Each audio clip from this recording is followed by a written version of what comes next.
कृपया हम सभी को अपना आशीर्वाद प्रदान करने की कृपा करें माननीय मुख्यमंत्री महोदय जी।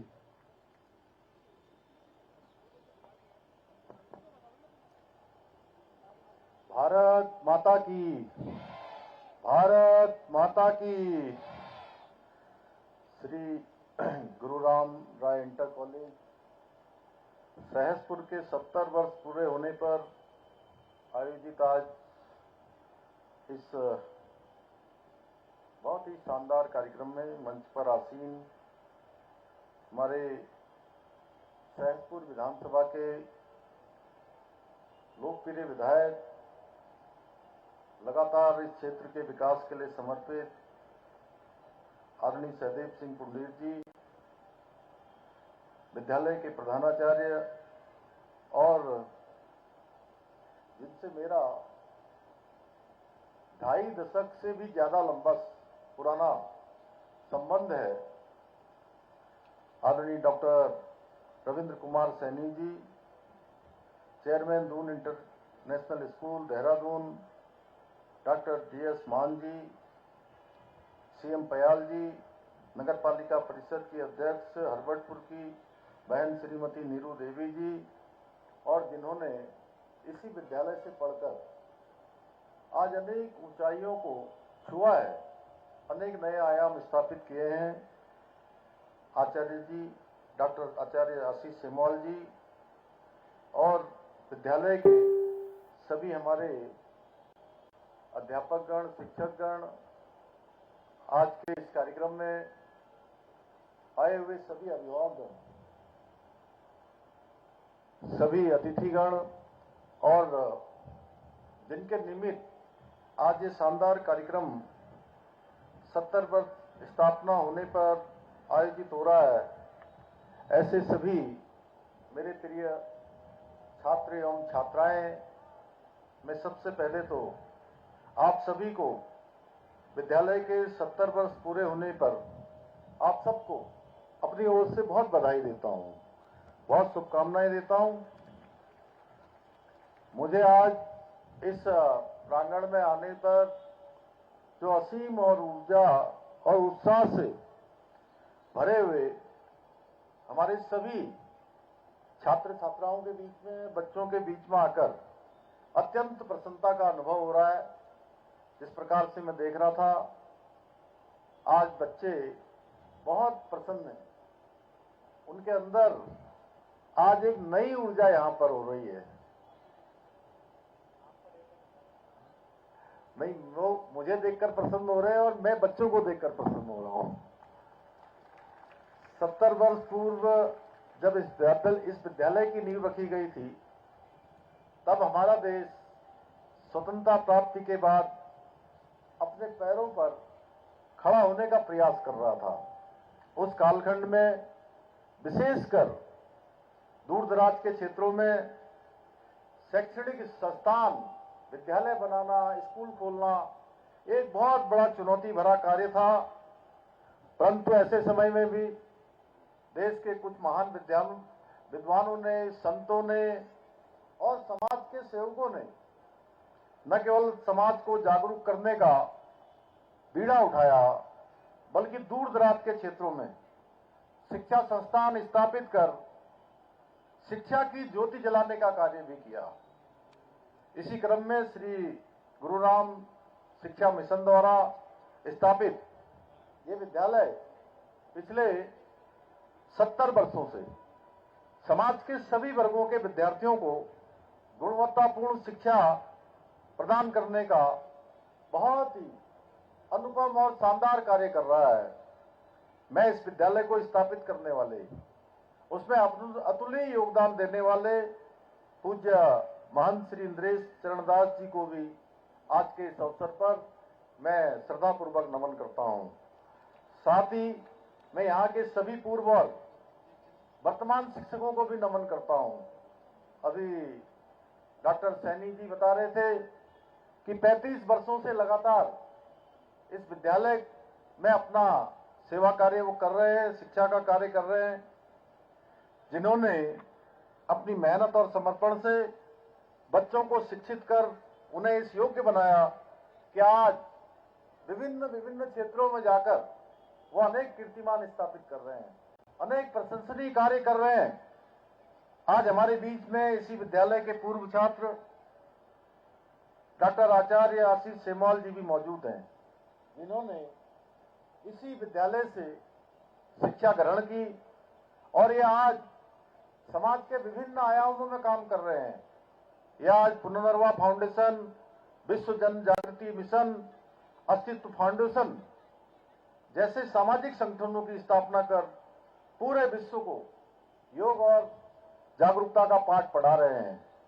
भाइयों बहनों, मुझे अवगत कराया गया कि इस विद्यालय द्वारा बेटी बचाओ बेटी पढ़ाओ अभियान के माध्यम से विशेष रूप से अत्यंत निर्धन परिवारों से आने वाली बच्चियों को शिक्षा से जोड़ने का कार्य किया जा रहा है। मैं आप सभी के प्रयास समाज निर्माण का सबसे सुंदर उदाहरण है, जिसकी जितनी प्रशंसा की जाए उतनी प्रशंसा कम है, जिसके लिए मैं पूरे विद्यालय परिवार को साधुवाद देता हूं। आज इस विद्यालय को समय समय पर अपना वित्तीय सहयोग प्रदान करने वाले समाज सेवी भी उपस्थित हैं। डॉक्टर मान साहब यहां पर हैं, अन्य दो लोग आज डॉक्टर रविंदर जी ने बताया कि आज उपस्थित नहीं है, फारूक जी और डॉक्टर अतुल कृष्णन। मैं उनके प्रति भी सच में उनकी भी मैं बहुत सराहना करता हूं। उनका ये योगदान समर्पण अतुलनीय है, जिसकी जितनी प्रशंसा की जाए उतनी कम है। भाइयों बहनों, मेरा मानना है कि शिक्षा और संस्कार मनुष्य के जीवन की दशा और दिशा दोनों बदलने की शक्ति रखते हैं। जब किसी मनुष्य में शिक्षा और संस्कार दोनों का विकास होता है, तभी वह व्यक्ति परिवार, समाज और देश का विकास कर सकता है। इसलिए हमें यह भी ध्यान रखना होगा कि हमारी शिक्षा केवल किताबी ज्ञान तक सीमित न रहे, बल्कि अच्छी शिक्षा के साथ साथ बच्चों का चारित्रिक विकास भी सुनिश्चित हो। भाइयों बहनों, आदरणीय प्रधानमंत्री जी के मार्गदर्शन एवं सहयोग से हमारी सरकार प्रदेश की शिक्षा व्यवस्था में निरंतर सुधार करने का प्रयास कर रही है। प्रदेश की शिक्षा व्यवस्था को और अधिक आधुनिक, व्यवहारिक और सुव्यवस्थित बनाने के लिए हम कई स्तर पर कार्य कर रहे हैं। शिक्षा को महत्व को ध्यान में रखते हुए हमारी सरकार ने त्वरित निर्णय लेते हुए प्रदेश में सर्वप्रथम नई शिक्षा नीति लागू की। आज जहां एक और राज्य में पीएम श्री योजना का शुभारंभ कर 141 पीएम श्री विद्यालय तथा नेताजी सुभाष चंद्र बोस आवासीय विद्यालयों का निर्माण कार्य किया जा रहा है, वहीं प्रदेश के 13 जनपदों के 50 विद्यालयों में वर्चुअल क्लासरूम की व्यवस्था भी की गई है। साथ ही क्वालिटी एजुकेशन सुनिश्चित करने के लिए सभी सरकारी विद्यालयों में एनसीईआरटी की पाठ्य पुस्तकें अनिवार्य की गई हैं। इतना ही नहीं, हम उत्तराखंड के सरकारी और अशासकीय स्कूलों के 6वीं से लेकर 12वीं तक के मेधावी छात्र छात्राओं को मेधावी छात्र प्रोत्साहन छात्रवृत्ति योजना के माध्यम से 600 रुपए से लेकर 1200 रुपए तक की छात्रवृत्ति भी प्रदान कर रहे हैं। इसके साथ ही राज्य में बच्चों के व्यक्तित्व विकास के उद्देश्य से प्रत्येक विकासखंड में हमने 10वीं और 12वीं के मेधावी छात्रों को भारत भ्रमण पर भेजने की भी शुरुआत की है, जिससे हमारे बच्चों को एक अच्छा एक्सपोजर मिले। पूरे देश के अंदर बच्चे जा रहे हैं। एक अच्छा अभिनव प्रयोग हमने प्रारंभ किया है। इसके अतिरिक्त आपदा महामारी और दुर्घटना से प्रभावित अनाथ बच्चों के लिए निःशुल्क स्कूली शिक्षा हेतु मुख्यमंत्री बालासाहेब योजना प्रारंभ की है। हमारी सरकार विद्यालयों के साथ ही विश्वविद्यालयों एवं महाविद्यालयों में भी इंफ्रास्ट्रक्चर को निरंतर सुदृढ़ करने का प्रयास कर रही है। आज राज्य में 20 मॉडल कॉलेजों एवं 9 महाविद्यालयों की स्थापना करने के साथ ही महिला छात्रावास एवं आईटी लैब सहित परीक्षा भवनों का निर्माण कार्य किया जा रहा है। इसके साथ ही प्रदेश की नई भर्तियों के माध्यम से टीचिंग स्टाफ की कमी को भी पूरा करने का प्रयास किया जा रहा है। भाइयों बहनों, हम प्रदेश में शिक्षा के साथ साथ खेलों पर भी विशेष ध्यान दे रहे हैं। चाहे 8 वर्ष की उम्र से ही प्रतिभावान खिलाड़ियों को छात्रवृत्ति देकर उन्हें निखारने का कार्य करना हो, प्रदेश में सैकड़ों करोड़ रुपए की लागत से स्टेडियम एवं खेल सुविधाओं का निर्माण करना हो, या फिर चाहे राष्ट्रीय स्तर की प्रतियोगिताओं में मेडल लाने वाले खिलाड़ियों को सरकारी नौकरी देने की शुरुआत करना हो, हमारे इन प्रयासों का परिणाम है कि अभी हाल में आयोजित हुए हमारे राज्य के अंदर 38वें राष्ट्रीय खेलों में हमारे प्रदेश के खिलाड़ियों ने 100 से ज्यादा मेडल लाकर एक इतिहास रचने का काम किया था।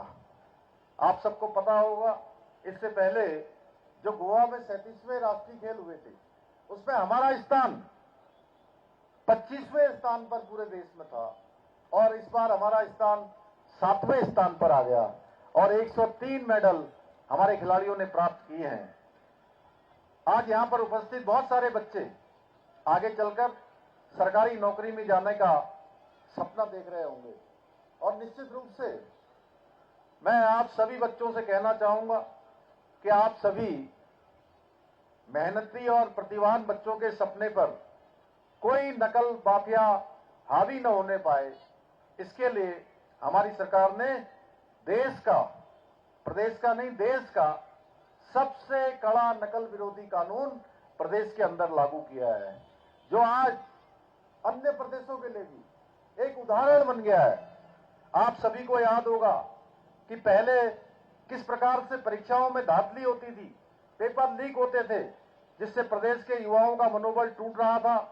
लेकिन जब से हमने नकल विरोधी कानून लागू किया, तब से एक भी परीक्षा में पेपर लीक नहीं हुआ, जिसका परिणाम हुआ पिछले 3 वर्षों में 22,000 से अधिक अभ्यर्थियों को सरकारी नौकरियां मिलने में सफलता प्राप्त हुई है और एक भी मामले में, किसी भी एक मामले में भी कोई नकल का मामला नहीं आया है। गरीब माता पिता के बेटे बेटियों का अब सपना पूरा हो रहा है। उनको ये विश्वास हो गया है कि उनकी प्रतिभा के साथ, उनकी योग्यता के साथ, उनकी क्षमता के साथ अब कोई नकल माफिया खिलवाड़ नहीं कर पाएगा। भाइयों बहनों, आप सबको याद होगा, नकल माफियाओं पर पहले कार्रवाई करने में कभी भी कोई जो है सख्ताई नहीं हुई, लेकिन हमने तय किया कि ये हमारे बच्चों के भविष्य के साथ जुड़ा है, हमारे बेटे बेटियों के भविष्य के साथ जुड़ा है, हमारे भाई बहनों के भविष्य का सवाल है। हम इसमें पीछे नहीं हटेंगे और हमने नकल माफिया पर कड़ा प्रहार किया। 100 से ज्यादा नकल माफियाओं को जेल की सलाखों के पीछे भेजने का काम किया। उसी का परिणाम है कि अब सारी परीक्षाएं पारदर्शी तरीके से हो रही हैं। इसके साथ ही हमारी सरकार द्वारा संघ लोक सेवा आयोग, एनडीए, सीडीएस एवं उसके समकक्ष लिखित परीक्षा पास करने वाले अभ्यर्थियों को साक्षात्कार की तैयारी हेतु 50,000 रुपए की वित्तीय सहायता भी प्रदान की जा रही है। मैं सभी छात्राओं से ये कहना चाहूंगा कि आप सभी मन लगाकर पढ़ाई करिए, आगे बढ़िए, अपने माता पिता के साथ ही अपने गुरुजनों का, इस स्कूल का नाम भी रोशन करिए। और ये जो विद्या प्राप्त करने का, शिक्षा प्राप्त करने का ये समय है, ये समय बार बार जीवन में नहीं आता है। आप इसको यूं ही बर्बाद मत करिए। मन लगाकर जब पढ़ाई करनी है पढ़ाई करिए, जब खेल के मैदान में डालना है तो मन लगाकर खेल खेलिए। जो काम करना है वो काम पूरे मनोयोग से करिए। और एक बात ध्यान रखिए, जो समय है वो समय कभी लौटकर नहीं आता है। और दुनिया में अगर सबसे बहुमूल्य जिसका कोई मूल्य नहीं है, अमूल्य है, तो वो हमारा ये समय है। इसलिए इस समय बार बार लौटकर नहीं आएगा। अभी आचार्य जी आप दोबारा से अगर सोच लें कि मैं इस विद्यालय का फिर से छात्र बन जाऊं, तो ये क्या छात्र बन सकते हैं क्या? नहीं बन सकते हैं। मेरे मन में भी बहुत इच्छा होती है कि बचपन में हम जो नहीं पढ़ पाए अब पढ़ लें। हालांकि शिक्षा प्राप्त करने की कोई उम्र नहीं होती है, व्यक्ति जीवन भर विद्यार्थी और शिक्षार्थी रहता है। लेकिन मेरे प्यारे बच्चों, जैसे आप लोग यहाँ बैठे हैं, अपनी कक्षा में पढ़ाई कर रहे हैं, उधर बैठे हैं, उधर बैठे हैं, उधर बैठे हैं। ये समय आपके जीवन में भी दोबारा नहीं आने वाला है, इसलिए इस समय का सदुपयोग करिए। मैं आप सबको यही कहना चाहता हूं, मुझे पूरा विश्वास है कि विद्यालय इसी प्रकार भविष्य में भी आने वाली पीढ़ियों को गुणवत्तापूर्ण शिक्षा प्रदान करने के साथ ही विद्यार्थियों के चरित्र निर्माण में महत्वपूर्ण भूमिका निभाता रहेगा। हमारे रविंदर सैनी जी ने विद्यालय के संबंध में मुझे ज्ञापन दिया है, मैं उसको अपने साथ लेकर जा रहा हूं। हमारे आचार्य सिमोल जी ने, हमारे आदरणीय विधायक जी लगातार शिक्षा के क्षेत्र में यहाँ लगातार वो चिंता करते हैं। मैं निश्चित रूप से उसको आगे के अपने कार्यक्रमों में शामिल करूंगा। फिर से एक बार आप सबको 70 वर्ष पूरे होने पर विद्यालय के मैं बहुत बधाई देता हूँ, शुभकामनाएं देता हूँ। बच्चों के उज्जवल भविष्य की कामना करते हुए मैं अपनी बात को समाप्त करता हूँ। बहुत बहुत धन्यवाद। जय हिंद। भारत माता की, भारत माता की, भारत माता की। बहुत बहुत धन्यवाद।